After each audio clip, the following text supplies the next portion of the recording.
Hi folks, it's me again, Phil. Glad to have you with us once again as we broach another subject. This time, I guess with all this being the anniversary, or I think it's 20th anniversary or whatever, of Roe v. Wade and all that sort of thing, it just kind of got me to thinking about the mentality of folks, especially in our country, you know, as opposed to other folks in other countries. It just boggles the mind sometimes, just thinking about this abortion thing and how much of a firestorm it's caused. It can dictate whether or not a politician actually gets into office or how that politician is viewed. It has polarized religious groups, civic groups. And to me, it's not that hard of a thing to figure out. Excuse me. Now, as far as I'm concerned, I do believe in abortion in this way. If a person has been the victim of incest, naturally you wouldn't want to keep that kid. If a person has been brutally raped, and I mean brutally raped by someone that you don't know, you know, like the poor woman's walking home from work or whatever, and some jerk, you know, does whatever with her, and she ends up with child. Naturally, you wouldn't want to keep that kid. And if the mother's life is at risk, then that would be a painful decision that the family would have to make. And I would feel for that family. But it would seem that today, well, let me set this up properly. In our society, seemingly today, the end-all, cure-all to everything is to jump into bed. Oh, I broke my nail. Let's jump into bed. Oh, it's raining outside. Let's jump into bed. Oh, I stubbed my toe. Let's go have sex. You know, tomorrow is Saturday. Let's do it. You know, that's the end-all, cure-all to everything. And after your little, you know, moments of feel good, if you don't use protection, then there's a good chance that you're going to end up with child. And then the quick fix to that is to go and have an abortion. Get rid of little Junior before he even gets here, or she even gets here. And I know those are going to be, you know, I'll probably get a lot of comments on this one. And that's cool too, but it's the way I feel. My point is, oh, well, I backed that up. Let me just say this. Then there's this firestorm about a woman's right to choose. Okay, I'm all for women having the right to choose. Man right to choose, child's right to choose, anybody's right, bird's right to choose, you know, a dog's right to choose. Anybody that has a brain has a right to choose. But when it comes to getting rid of a human life, then both the man and the woman have a right to choose not to jump in the bed and carry on and conceive the kid in the first place. Take care of the problem before it gets here, not afterward. You don't call the fire department to come and put the fire out after the house burns down. You call the fire department at the first sign of smoke. So there's a lot of irresponsibility on this subject. Then there's the point of the legalities of it. And this is what totally blows my mind. It's legal to, now if I say kill, then, oh, why do you use those words? That's not fair. Okay, so we'll just be PC. It's legal to terminate a human life when the kid is inside your body. But now let's just say a mother gives birth and 15 minutes later she has postpartum depression and she throws the baby out of the hospital bed on the floor and kills it. That woman is going to jail for murder.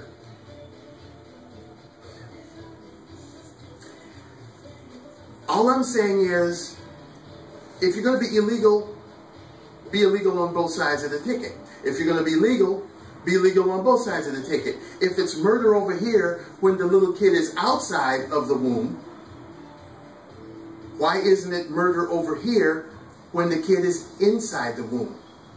Naturally, it couldn't possibly be legal to actually kill a kid. Well, if that's the case over here, say with the postpartum mother throwing the kid out the bed, then it should be over here when the kid is in the stomach. Once that sonogram is done, or whatever point which you have determined that the person is alive enough to terminate, that is a human life. I mean, it doesn't take rocket science.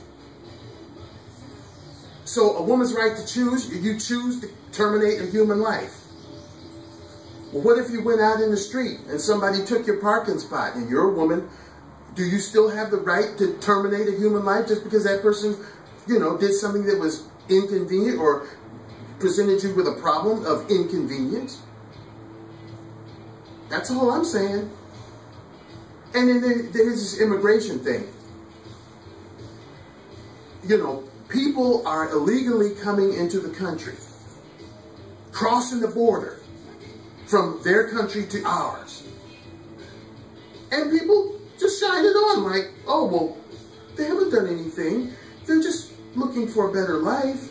And they're having hardships in their own country. And we should be more accepting and embrace diversity and give them a break. Okay, well, here again I say.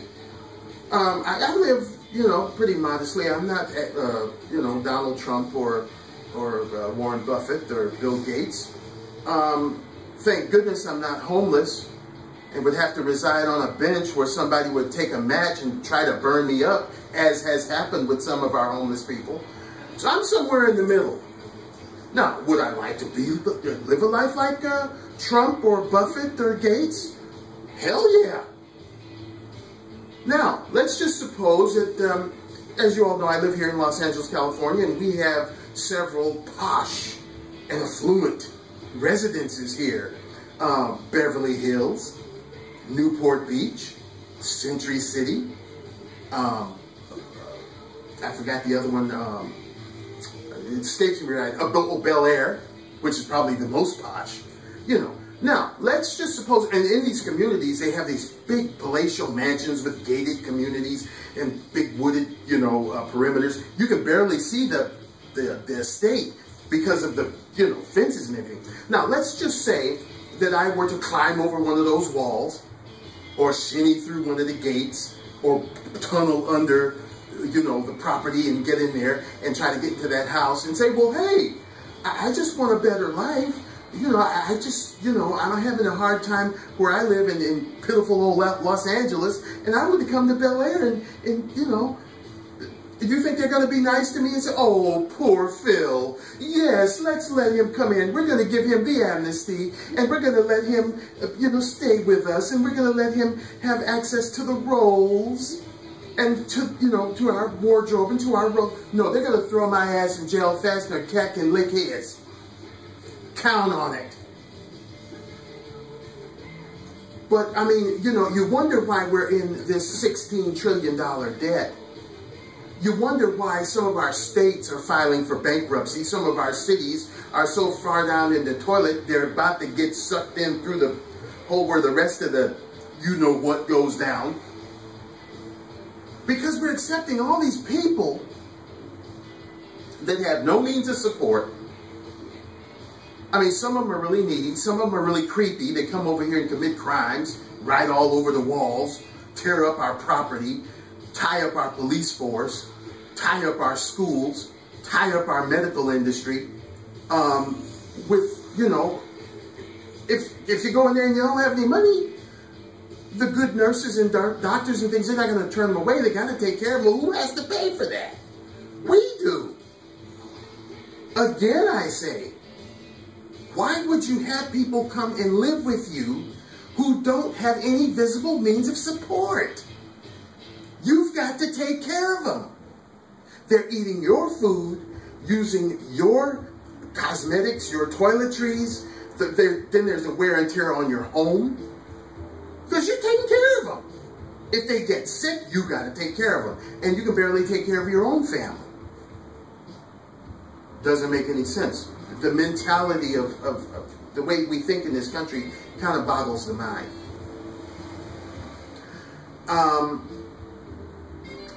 You know, then there's these politicians. And I'm not saying it. Politicians. I know you, some of my videos, you've heard me really tear into them. And it may seem that I would favor one set of politicians over the other, because you've heard me refer to this person in the White House as such, because I totally have no respect for this guy. None. He hasn't done anything to warrant my respect. But then there might be people who say, well, why are you putting him down? You seem to be leaning towards Republicans. You seem to be leaning towards this group. I don't lean toward any group. I don't trust politicians. I don't like politicians because they're full of crap, all of them. Democrat, Republican, Libertarian, Whig. You can go down as far in history as you want to. They're all full of crap.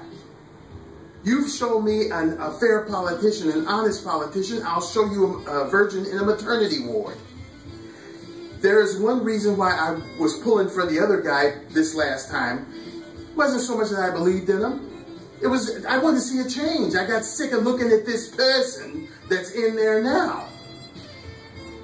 Because most politicians, I will say that there's probably a few out there that have the public's interest sincerely and honestly at heart. I haven't seen one of those in many moons, but I'm pretty sure there's got to be one or two, three, maybe four.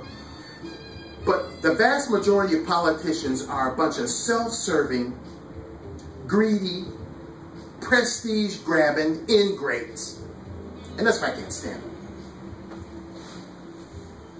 One last thing I want to touch on before I say goodbye, wonderful folks out there, is this firestorm now brewing up about marijuana. Whether or not it should be legalized, or whether there should be even marijuana used for medicinal purposes. To that I say bullcrap. Now, I can honestly and proudly say that I have never taken a puff of marijuana or have used any other kind of drug that's questionable. And I pride myself on that. But by the same token, here's the thing, that this, over here thinking and over here thinking. We live in a country of drugs. We are the most drug-pushing country I've ever seen. Okay, maybe we're not out there pushing the horse or the crack, or the smack or the snow, or the pot or the kush. We're not pushing that. But I swear before all that is holy, every time you turn on the damn TV, you can't get through 10 seconds of programming before there's a damn pill pushed down your throat. And 9 cases out of 10, this prescription drug is often worse, has worse side effects than the initial reason that you would be taking the pill for. If a new pill is introduced this month, 9 cases out of 10, 2 months later, there's going to be some lawyer that's banging the drum for you to sue this, or be part of a class action to sue this pharmaceutical company because they produced that drug that's going to give you bladder cancer or brain cancer, or it's going to make you have a heart attack, or make your stomach have ulcers that bleed, or that's going to make you want to commit suicide. There's a pill for everything. They're telling you to take a pill to bring your blood pressure down. Then if that pill constipates you, oh, there's another pill to help you go to the toilet. Then there's a pill to help you sleep. Then there's another pill to wake you up. Then there's a pill to remind you to take the pill that, oh God, it's nuts. But yet, oh, well, marijuana, I don't know whether we should allow people to do that. One drug is just as bad as another. In other countries, they have legalized it and taxed it. Just like they did another couple of culprits in this country that were, oh, big taboo. Liquor and cigarettes. Well, finally, the politicians and the people got together and said, hey, we're never going to stop this. Because, you know, they had the little speakeasies, you know, and the little, you know, smuggling of of alcohol and cigarettes and what have you. So they got smart. They said, we're not going to stop it. Let's legalize it and tax it. That's what other countries have done. And they allow you to grow a little bit, you know, on your own. There are stores where you can go and buy it, just like they got stores where you can go buy liquor and cigarettes and what have you. So, you know, the mentality of my fellow Americans, it never ceases to amaze me how you can demonize something over here and holy saint it over here. If something's crap over here, that's the way crap is. If it stinks over here, it stinks over there. You know, the crap isn't going to say, oh, well, I'm over here in Beverly Hills, so I'm not going to stink as bad as I would, say, in Los Angeles. It's going to stink. And the way these politicians are, hate to be, you know, so crude, but they stink.